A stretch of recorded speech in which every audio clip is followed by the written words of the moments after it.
Et ça se trouve à l'IBB. Donc, je n'ai pas beaucoup. En fait, nous avons 3 centres. Et l'un des centres est à Pavinskiego, dans le bâtiment de l'IBB. Nous avons à Ochota. Donc, ça, c'est dans le Centrum Ochota. C'est là où je suis et c'est là où est la division éducative. Nous avons le superordinateur qui est de l'autre côté de la Vistule à Kupiecka. L'un de nos... Donc, ça, c'est à Kupiecka. D'accord. Et nous avons la partie administrative qui est à Teniecka. Donc, en fait, on est divisé en 3 groupes. Et donc, il y a 5 centres de superordinateurs en Pologne qui s'appellent KDM, Komputery Dużej Mocy. Et nous faisons partie donc de ces KDM. Et donc les superordinateurs sont principalement utilisés pour réaliser des simulations. On peut faire des simulations météorologiques, ce que nous faisons à l'ICM, des recherches sur le changement climatique, la modélisation de réactions chimiques, recherche biomédicale dont je m'occupe. Et donc pour rapprocher à tout le monde, donc la principale mesure des performances informatiques, c'est-à-dire le nombre d'opérations effectuées par seconde, est exprimé en pétaoctets en polonais ou en pétaflops dans toutes les autres langues, pétaoctets en français et en pétaflops dans toutes les autres langues. Et ça, c'est l'un des superordinateurs que nous avons justement à Kupiecka. C'est-à-dire, ça ressemble à de grosses armoires dans lesquelles on met les ordinateurs qui sont connectés les uns avec les autres. Donc, pour vous rapprocher un petit peu l'ICM, on vient d'avoir 30 ans. D'ailleurs, hier et aujourd'hui, ce sont les 30 ans de l'ICM qui sont organisés à l'Université de Varsovie. Notre ordinateur, le Cray, il a 20 pétaoctets d'espace brut pour le stockage des données et une puissance de calcul de 2. C'est pas énorme par rapport aux autres KDM qui sont en Pologne, mais nous venons d'envoyer une demande de financement pour un autre superordinateur et nous espérons donc avoir bientôt quelque chose de plus grand. Nous sommes 106 employés. Pas beaucoup d'entre nous utilisons les ordinateurs, mais nous avons environ 400 scientifiques qui comptent chez nous et qui, l'année dernière, ont fait plus de 200 publications, quasiment 250. Et ce sont vraiment des gens qui regardent et en astrophysique et la médecine. Tous les scientifiques en Pologne qui veulent calculer peuvent venir chez nous et d'ailleurs, ils le font. Donc, nous avons des gens, des scientifiques du CENT, de différents instituts PAN, de différentes universités qui viennent calculer chez nous. Donc, d'un côté, nous avons ces scientifiques et d'un côté, nous avons nos recherches à nous et nous avons plusieurs divisions qui s'intéressent et qui utilisent nos ordinateurs. Donc, la première qui est peut-être la plus connue, c'est les prévisions météo que nous faisons depuis plus de 25 ans. Et depuis environ 5 ans, on a un spin-off justement de ces prévisions météo qui peuvent être qui sont commerciales et il y a des firmes privées ou publiques qui s'intéressent par exemple à l'agriculture ou au transport, le transport ferroviaire ou fluvial qui nous demandent des précisions spécifiques dans leur région pour savoir ce qu'ils doivent faire et à quel moment ils doivent le faire. Nous avons également des prévisions, notamment des prévisions pour le Covid, mais ces prévisions ont commencé non par le Covid, mais avec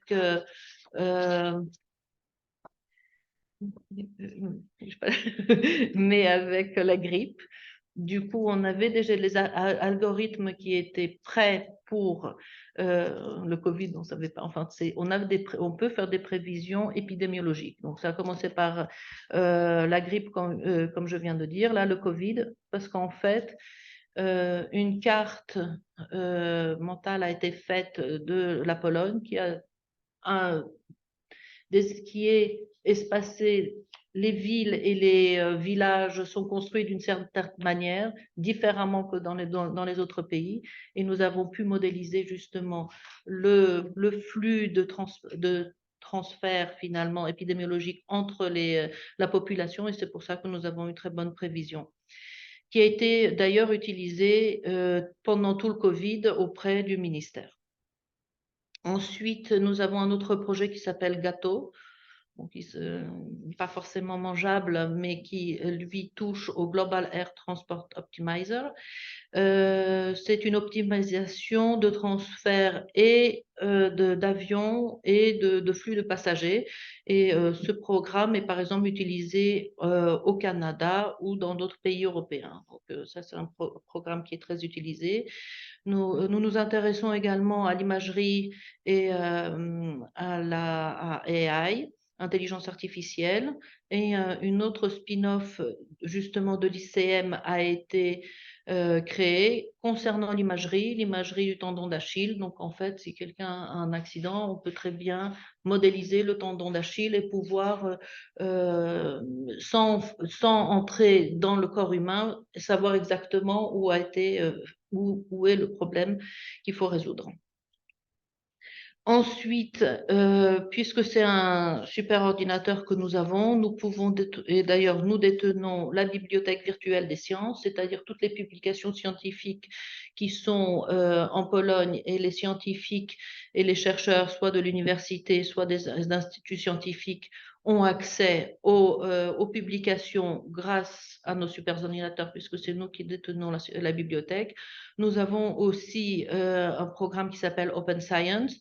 Ce ne sont plus les revues scientifiques, mais ce sont tous les livres scientifiques. C'est un repositoire que nous avons.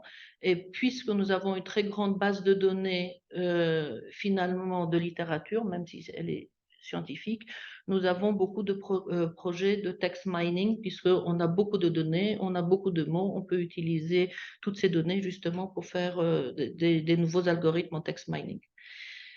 On est l'un des 5, on est d'ailleurs le seul superordinateur qui appartient à une université. Donc, puisqu'on appartient à une université, on a aussi vocation à avoir des projets éducatifs. Donc, nous avons d'une part les projets éducatifs à comment aider les scientifiques à utiliser le superordinateur, parce que ce n'est pas forcément évident, d'une part de savoir coder en parallèle et ensuite de pouvoir avoir accès à l'ordinateur, mais aussi nous avons des projets éducatifs comme un master, c'est-à-dire les 2 années après la licence.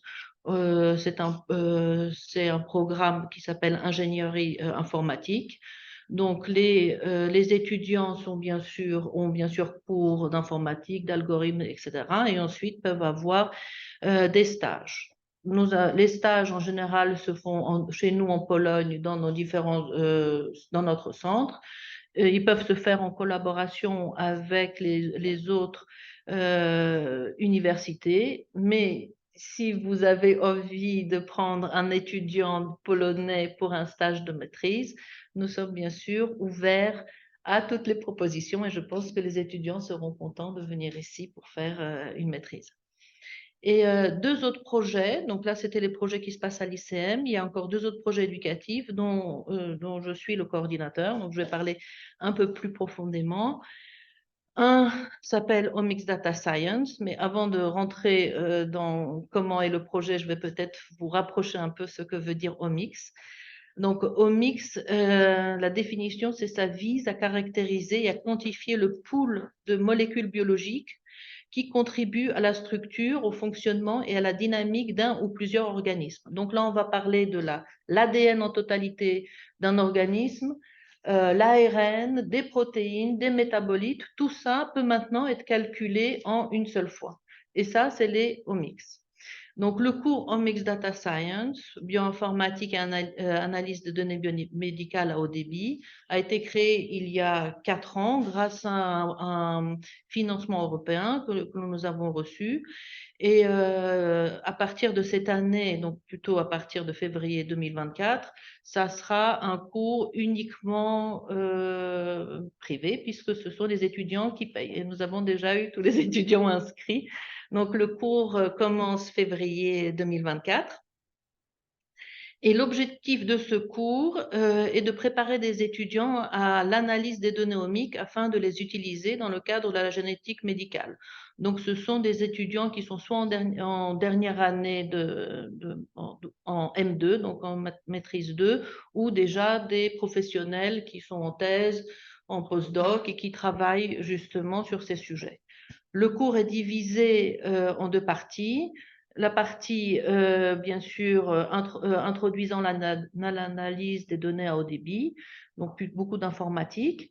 Et la deuxième partie, celle qui va justement toucher à l'omique, donc l'analyse en général de l'ADN, de l'ARN, etc. Ce qui est intéressant cette année, donc dans la nouvelle édition, c'est que jusqu'à présent, la technologie permettait d'analyser toutes les cellules, uniquement toutes les cellules, par exemple, du cancer. Donc, on prenait une biopsie et on extrayait l'ADN, pas d'une seule cellule, mais de plusieurs cellules. Et maintenant, on peut le faire en étudiant uniquement une cellule, ce qui est très intéressant parce que lorsqu'il y a un cancer, les cellules qui sont à l'intérieur du cancer ou plus en périphérie se comportent complètement différemment. Certaines ont plus d'oxygène, d'autres ont plus de nourriture. Donc maintenant, on peut étudier cellule par cellule, et c'est ce que l'on va faire dans notre cours. Donc, il n'y a pas beaucoup de cours dans le monde qui font tout ça. Le deuxième programme ou projet que j'ai à l'université, c'est lié avec l'Université européenne for EU+. Alors, cette université européenne a été créée en 2018. Maintenant, il y a 8 partenaires. Il y a la Sorbonne Université, Paris-Panthéon-Assas, l'Université de Varsovie, Charles de Prague, Heidelberg, Genève, Copenhague et Milan. Donc, c'est une université européenne. On essaie de faire des projets ensemble. Nous avons bien sûr beaucoup d'étudiants, beaucoup de projets Erasmus. Nous avons reçu des subventions de l'Horizon 2020. Et dans le cadre de cette université européenne, je m'intéresse et je co-dirige avec un médecin de Sorbonne et un médecin de Prague, un projet qui s'appelle For EU Against Cancer, d'une façon colloquiale, mais sinon, ça s'appelle Comprehensive and Integrative Educational Program in Oncology. Alors, ce projet a pour but, c'était Summer School, a pour but de faire découvrir aux étudiants l'interdisciplinarité de la recherche en oncologie, parce que plus ça va, plus c'est interdisciplinaire. Et on montre l'approche moléculaire de l'oncologie médicale et l'approche à haut débit de l'oncologie. Donc, cette partie, la dernière partie, c'est moi qui m'en occupe. Donc voilà, ça c'était pour vous montrer un peu l'ICM, un peu les projets que nous avons, montrer surtout qu'on est très interdisciplinaire parce que ça va de la médecine jusqu'aux avions par le Covid et par la météo. Et je voulais vous montrer un petit peu ce dont je m'occupe. Donc je ne pouvais pas ne pas vous montrer une photo de Watson et Crick parce que la découverte de l'ADN c'est exactement il y a 70 ans. Juste pour entrer dans le vif du sujet et pour vous montrer que l'ADN a une double hélice et c'est grâce à cette double hélice que l'ADN est stable. Je voulais surtout préciser que sans Rosalind Franklin, il n'aurait jamais eu le prix Nobel et qu'ils lui ont non seulement ils lui ont volé ses données. Non, ils lui ont volé ses données et ils ne lui ont même pas donné le prix Nobel. Et dans les années 2000, Watson a dit qu'il regrettait de l'avoir fait, au moins. Mais elle était déjà bien. Mais elle était déjà morte du cancer, donc ça n'a pas donné grand-chose. Mais bon, l'ADN est une double hélice. Et ce qui est très intéressant, c'est que cet ADN a 3,2 milliards, dans cet ADN, il y a 3,2 milliards de nucléotides partagés en 46 chromosomes, bon, ça nous savons, 22 autosomes et 2 chromosomes sexuels, mais ce qui est très intéressant dans cet ADN, c'est qu'il n'y a que 2% qui codent pour des protéines. C'est-à-dire qu'il n'y a que 2% de cet ADN qui ont réellement une fonction, ou au moins on connaît la fonction. Parce qu'il y a toute une partie non codable on ne sait pas du tout à quoi ça sert. Et donc maintenant, les études sont d'étudier cette partie qui code, bien sûr, et cette partie qui ne code pas. Mais lorsque nous avons un patient qui vient nous voir et qu'il est, par exemple, atteint du cancer, nous nous intéressons surtout à la partie codante.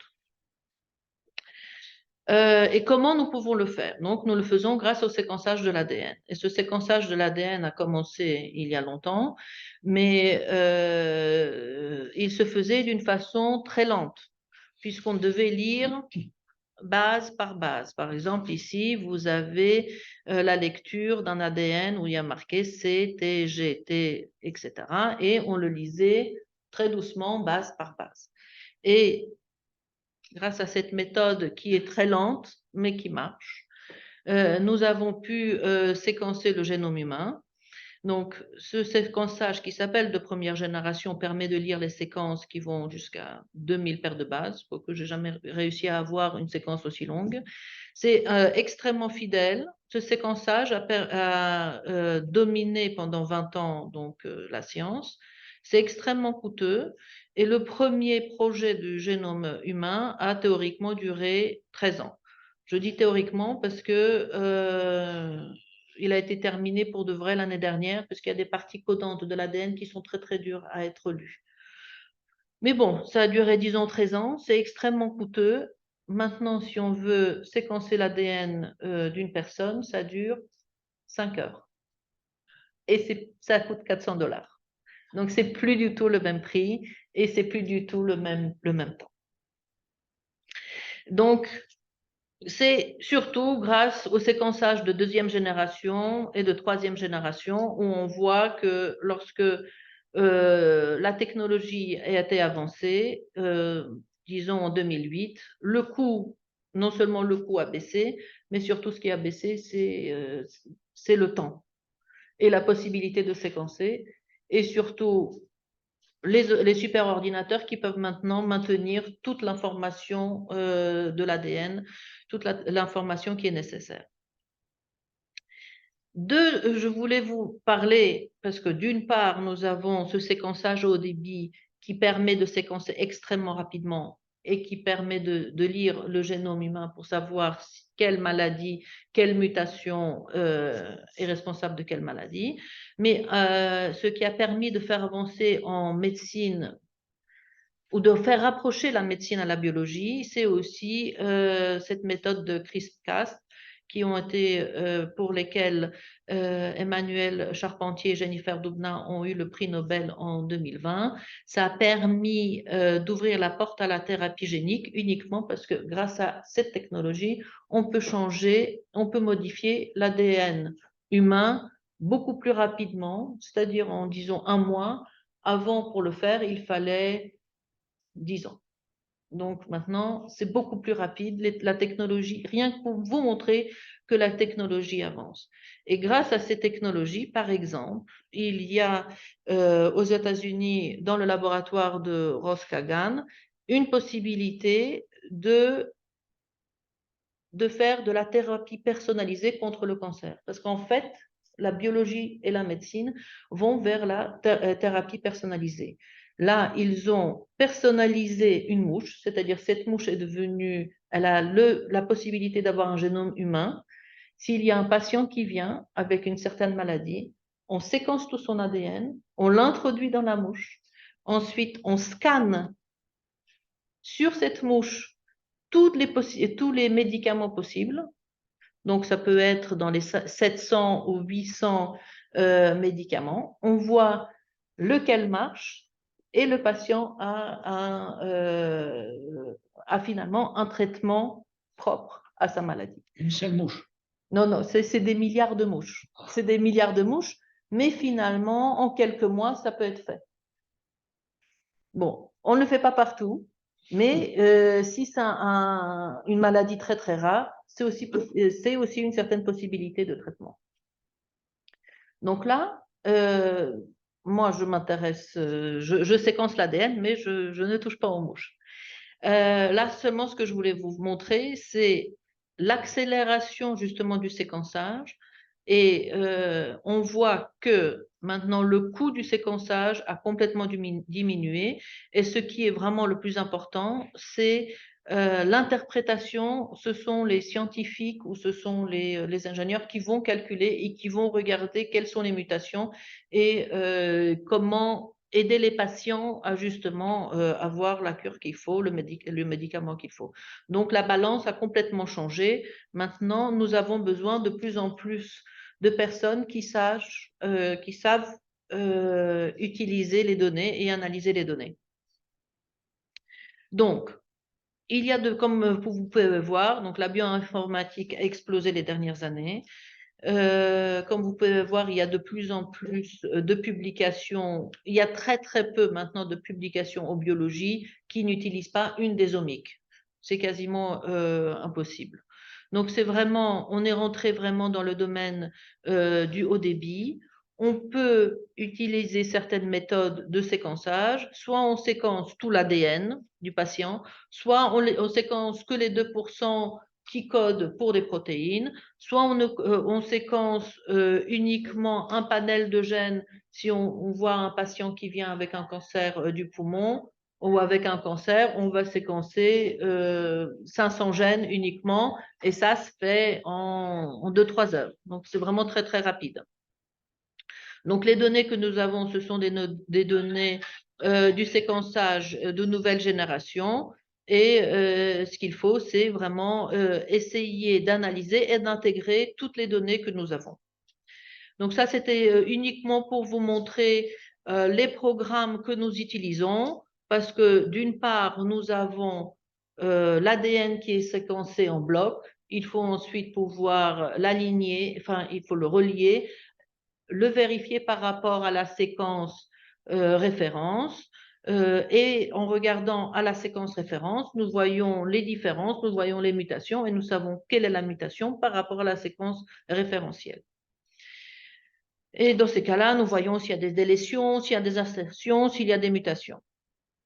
Et c'est en gros ce que nous allons recevoir. Là, nous avons la séquence de l'ADN qui est référentielle. Nous avons toute notre lecture, toutes nos séquences. Et nous voyons ici, par exemple, le petit trait rouge où on a une mutation. Et là, par exemple, on voit que la mutation est en gros une fois sur deux. Donc, on se dit, tiens, elle doit être que sur un chromosome, pas sur les deux. Là, on voit une mutation qui est un peu partout, donc on se dit que cette mutation est sur le chromosome, donc celui provenant du père et celui provenant de la mère. Bien sûr, nous ne sommes pas tout seuls à analyser, nous avons ce qu'on appelle des banques de données. Donc, nous avons cette énorme information d'ADN, nous savons où est la mutation, mais si on n'a pas de banque de données, si on n'a pas de référence, on ne peut pas savoir déjà si la mutation est pathogène ou si elle est non pathogène. Donc, nous utilisons de nouveau l'ordinateur pour vérifier si cette mutation a des conséquences et si ces conséquences sont dramatiques ou si ces conséquences sont aucunes. Et une fois qu'on connaît les conséquences, on peut proposer aux patients, si tout va bien, un médicament. Donc là, je vous ai parlé surtout de la génétique, mais si j'avais 4 heures de plus, je vous aurais parlé de beaucoup plus de choses, parce que bien sûr, ce qu'on fait en génétique, donc sur l'ADN, on peut le faire exactement sur l'ARN, avec les protéines, avec les métabolites, avec différentes bactéries qui sont également dans l'organisme humain. Donc en fait, le mieux, c'est d'avoir un travail omique intégré, c'est de regarder le problème de tous les côtés et enfin de pouvoir analyser proprement ce qui se passe. Seulement pour vous montrer l'appareil sur lequel je travaille, ça ressemble à ça. Finalement, l'appareil fait tout pour nous. Nous avons un patient. Le patient, on lui fait une biopsie. On enlève l'ADN, on arrive à retirer l'ADN des cellules. Cet ADN est ensuite amplifié, donc nous avons beaucoup d'ADN. Et nous mettons dans une machine qui le lit à notre place. Une fois que la lecture est faite, nous recevons l'information et nous analysons pour voir quelle maladie il a, quelle mutation il a. Donc voilà, la question du début, c'était est-ce que le big data est une nouvelle arme de lutte anti-cancer? Donc, moi, pour ma part, je pense que oui. Donc, bon, je travaille dans le big data, je ne peux pas dire non, mais grâce au big data, nous pouvons identifier la cause des maladies, voir si c'est congénital, si c'est lié à la civilisation, et c'est grâce à la séquence du génome et du gène. Et son objectif est de permettre l'identification d'une cible thérapeutique potentielle. Donc, par exemple, dans le cancer du poumon, certaines mutations, je ne sais pas moi, dans BRAF, CARAS, dans différents gènes, nous avons des médicaments précis pour cette mutation. Donc, on sait la mutation, c'est là, on donne le médicament et c'est bon. Donc, je ne sais pas quels sont les... Je sais qu'en France, il n'y a que la fatinib qui est utilisée, mais nous, en Pologne, nous avons la fatinib, le zamerdinib et le loraldinib que l'on peut utiliser dans le cas, forcément pour différentes mutations. Ce que le big data permet, c'est qu'il permet surtout de produire des médecines qui sont prédictives, préventives, personnalisées et participatives pour tous.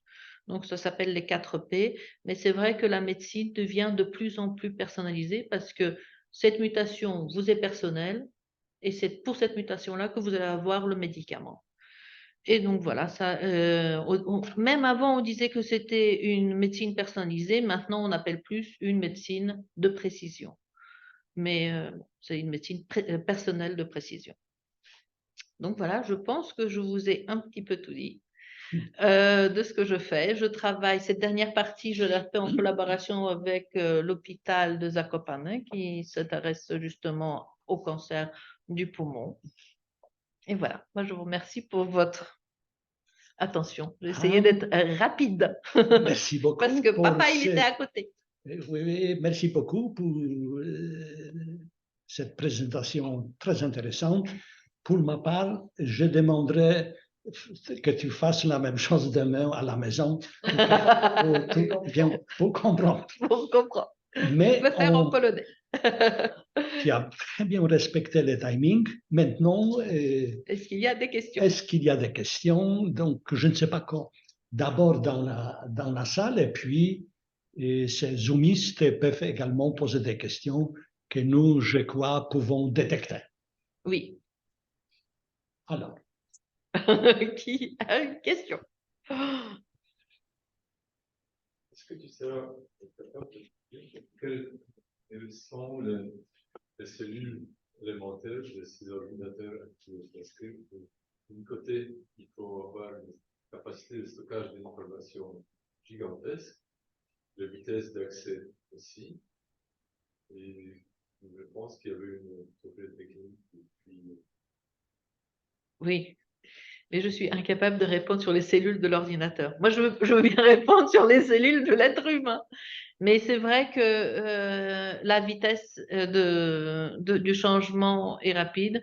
Notre Cray, qui était un super ordinateur il y a quelques années, maintenant, il est vieux. Et quand tu dis que vous avez besoin des ordinateurs soient plus rapides, soient plus puissants, et est-ce qu'effectivement, dans ton travail, tu te sens limité parce que... Dans mon travail, non.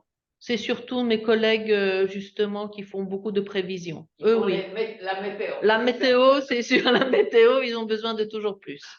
Et d'ailleurs, ils ont un super ordinateur exprès pour eux. Moi,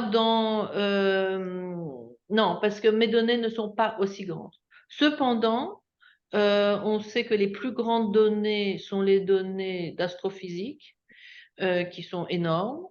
Et il a été calculé qu'avec l'avancée justement des omics et des biotechnologies, les données qui seraient omiques seraient supérieures à celles seraient en seconde position dans les années 2030. Ça avance tellement vite.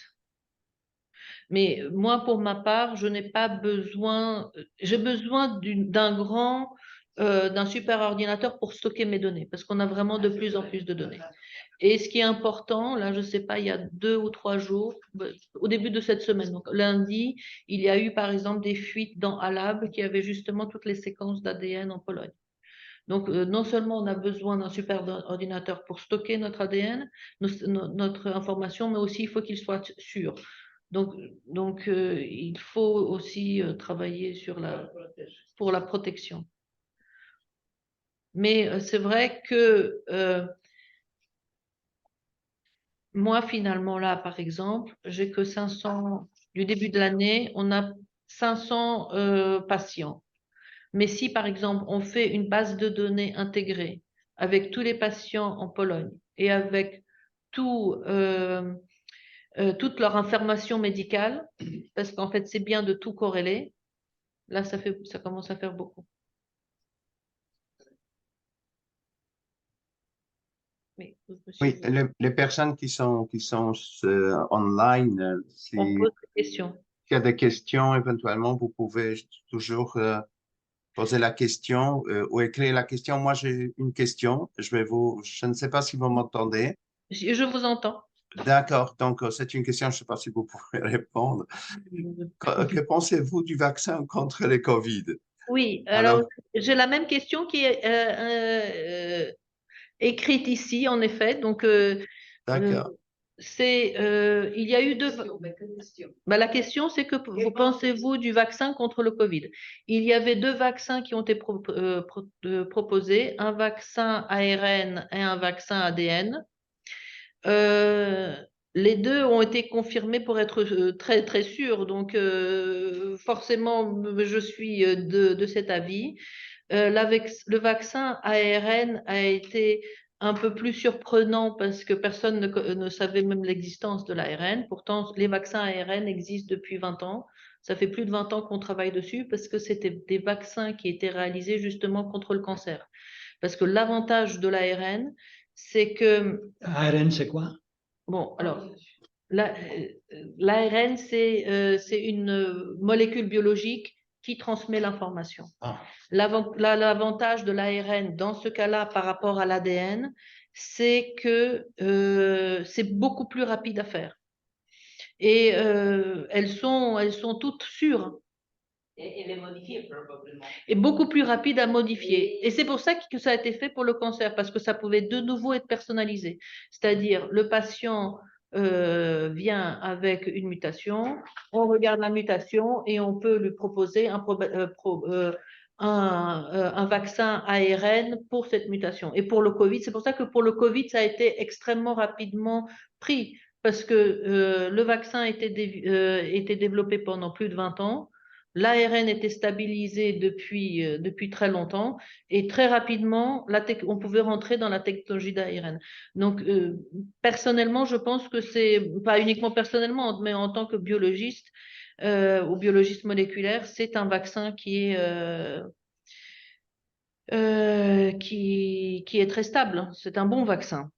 Et c'est certainement mieux d'être vacciné que de passer par la maladie. Parce que les conséquences, par contre, de la maladie ne sont pas sûres. Parce que tu as travaillé. Parce que j'ai travaillé, oui, j'ai travaillé sur le Covid, mais j'ai travaillé sur le Covid avec les enfants et surtout avec une maladie infantile qui était post-Covid qui s'appelait le PIMS. C'est-à-dire que 4 semaines après l'infection par le Covid des enfants, qui forcément ne passaient pas la maladie très, très intensément, on voyait que les enfants étaient malades, avaient une infection généralisée dans le corps. Donc, certainement, il vaut mieux être vacciné. Et là, il y a le Kraken qui arrive. Je propose d'aller se vacciner également. Est-ce qu'il y a des questions dans la salle, monsieur? Oui, moi je voulais vous remercier. Je suis médecin ophtalmologiste. Ah. Je voulais vous remercier de votre intervention et aussi du fait qu'il y ait à Varsovie un centre de modélisation. Et justement, la modélisation, finalement, on peut parler, parce que le problème, d'abord, uniquement, nous, on est désespérés, parce que ça fait 50 ans que je suis dans les hôpitaux, le jour, la nuit, et je n'ai pas votre optimisme concernant les résultats des recherches médicales. Ça, c'est la première chose. La deuxième chose, c'est que plus disons, l'indigence des résultats, laquelle est extrêmement profonde, on peut se demander finalement s'il ne faudrait pas essayer en place de donner des définitions phénoménologiques de la carcinogénèse, ce qu'on fait en général, de tenter de donner des définitions qui sont des définitions logiques. Et là, on est obligé, effectivement, comme j'ai vu, vous faisiez partie d'un centre de modélisation, on doit se donner les outils de la modélisation. Et là, je ne vois pas vraiment les progrès récents, parce que pour moi, j'ai beaucoup vu mon désespoir clinique, si je puis dire. À un moment, je me suis tourné vers les sciences fondamentales. C'est pour ça qu'il y a un mois et demi, j'avais fait ici un topo sur la théorie de la démonstration et la logique. Oui. Ce qu'elle avait fait et quelle était l'importance de leur. Je pense que l'abord de la carcinogénèse et les moyens énormes informatiques de vitesse de calcul, on devrait les appliquer à des modèles. Et la biologie se trouve, à mon avis, au confluent de deux choses, la théorie générale des systèmes dynamiques, c'est-à-dire ce qu'on peut appeler en sciences les caractéristiques des solutions asymptotiques des équations différentielles. Et deuxièmement, une fois que ces caractéristiques sont données, qu'on sait que les cellules évoluent dans certains attracteurs, la caractérisation des attracteurs relève de la théorie des formes, la théorie générale universelle des formes, laquelle est en fait, dans sa forme la plus récente, la théorie des catégories. Et je constate avec tristesse la difficulté dans laquelle je me trouve de parler à des interlocuteurs en biologie ou en mathématiques qui connaissent ces domaines-là. Je pense que la puissance de calcul dont nous disposons actuellement devrait être en partie utilisée pour essayer de modéliser les choses de façon correcte, théorique. Que si on ne le fait pas, on ne parviendra pas. Par exemple, il faudrait essayer de comprendre dans la dynamique du génome quelle est la différence entre une cellule embryonnaire, une cellule normale, une cellule d'une tumeur bénigne, une cellule d'une tumeur maligne, de le caractériser logiquement. Ce travail je n'en vois pas même les prémices. Je ne vois nulle part. Et donc, mais c'est aussi peut-être une question de données. Non, ce n'est pas une question de données, c'est une question de. Enfin, c'est pas uniquement une question de données, c'est aussi une question d'abord. Ou d'accès aux données. D'abord de ces phénomènes, d'abord intellectuel de ces phénomènes. Parce que, par exemple, dans mon institut, il y a des personnes qui modélisent justement des problèmes biologiques, mais le problème pour eux, c'est d'avoir une base de données pour le modéliser. C'est pas forcément évident d'avoir accès à toutes ces données. Si on considère, c'est pas vrai, mais en première approximation, admettons que soit un gène soit actif à un moment, soit il ne le soit pas. Supposons qu'il y ait 30 000 gènes chez un homme, on peut discuter du nom, le gène codant. À chaque instant, on peut déterminer l'état d'une cellule dans un espace de puissance 30 000. Alors à ce moment-là, elle va évoluer dans le temps. Ce qu'il faudrait être capable de faire, c'est de caractériser des formes d'évolution qui caractérisaient les différents types d'évolution de la cellule dont j'ai parlé tout à l'heure. Oui, mais est-ce qu'il y a les données pour pouvoir le caractériser? Il faut quand même avoir. Là, on parle du machine learning, du coup. Oui, mais pour faire un bon machine learning, il faut vraiment beaucoup de données. Mais bon. Non, mais et là, c'est pas facile, ça, c'est. Oui. Moi, je ne sais pas, n'étant pas comme spécialiste, mais un peu patient et j'observe un peu quelles sont les méthodes de traitement là. Je pense qu'il y a peut-être deux temps dans cette recherche. Il y a ce que vous proposez, c'est vraiment une démarche complexe, intellectuelle, et ce n'est pas vraiment un calcul simple, c'est quand même quelque chose qui nécessite une stratégie plus élaborée. Et il y a les besoins immédiats où on peut cracher, dire, nous avons 10 000 de cancers d'un certain type, ce médicament-là marche dans 9 000 cas et l'autre, etc. Donc, là, c'est une utilisation immédiate au niveau de notre connaissance telle que nous l'avons maintenant. Moi, je ne sais pas, c'est un peu comme ça que moi, je vois, bien que la démarche que vous proposez sera beaucoup plus efficace, sauf que, voilà, elle est beaucoup plus difficile. Du temps, le problème, c'est quel concept nous avons. Par exemple, vous, moi, nous tous ici, on ressent ni à des pastèques, ni à des navets. Donc, on a une certaine forme. Qu'est-ce qui détermine cette forme? Et là, il faut être capable de déterminer le système des formes avec des systèmes à plusieurs niveaux.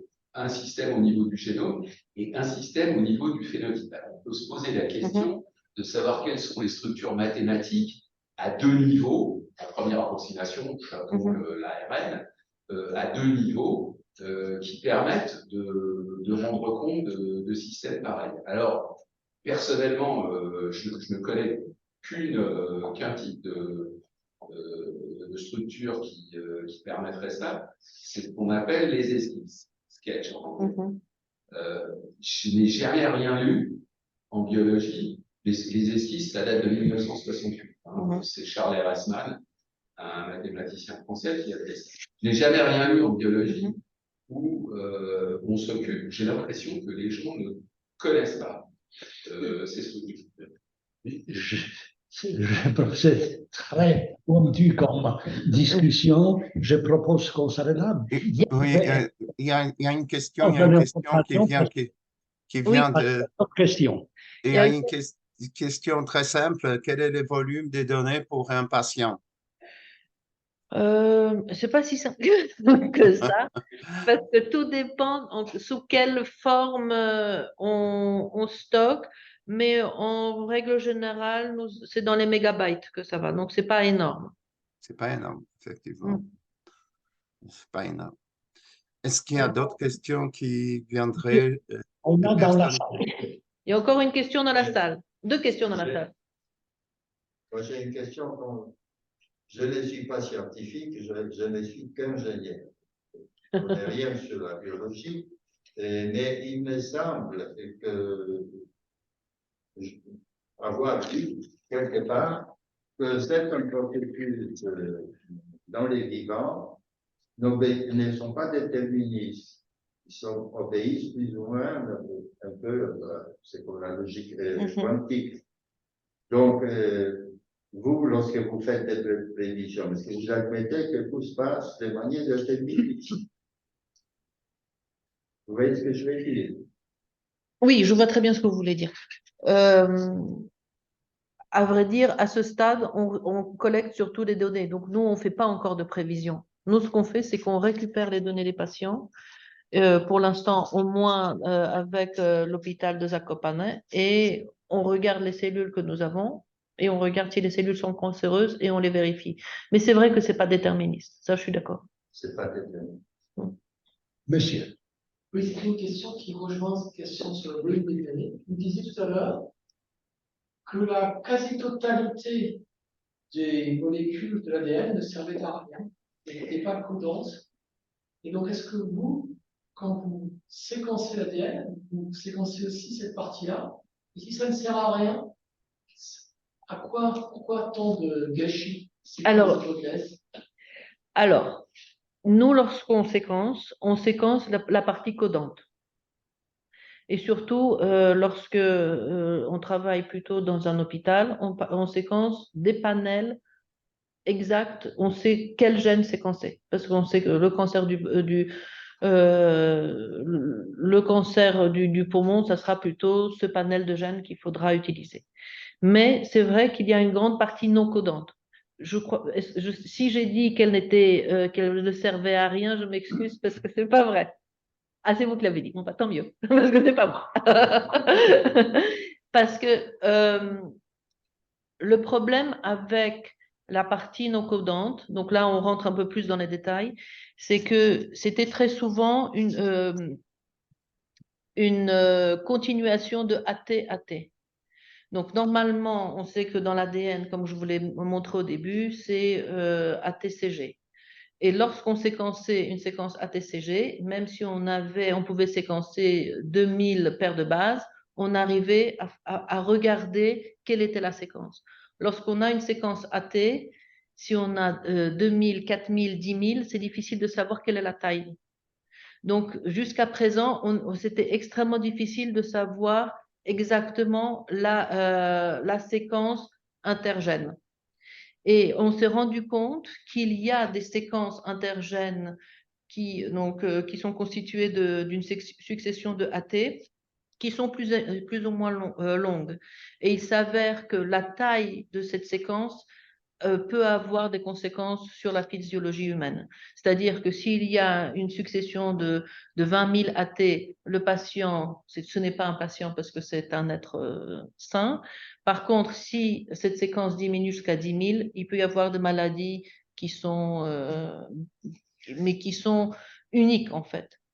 Donc maintenant, grâce au séquençage de 3e génération, qui permet d'avoir des séquences très longues, parce que la première, la 2e génération, ça permet d'avoir des séquences entre, disons, 500 et 1000 paires de bases.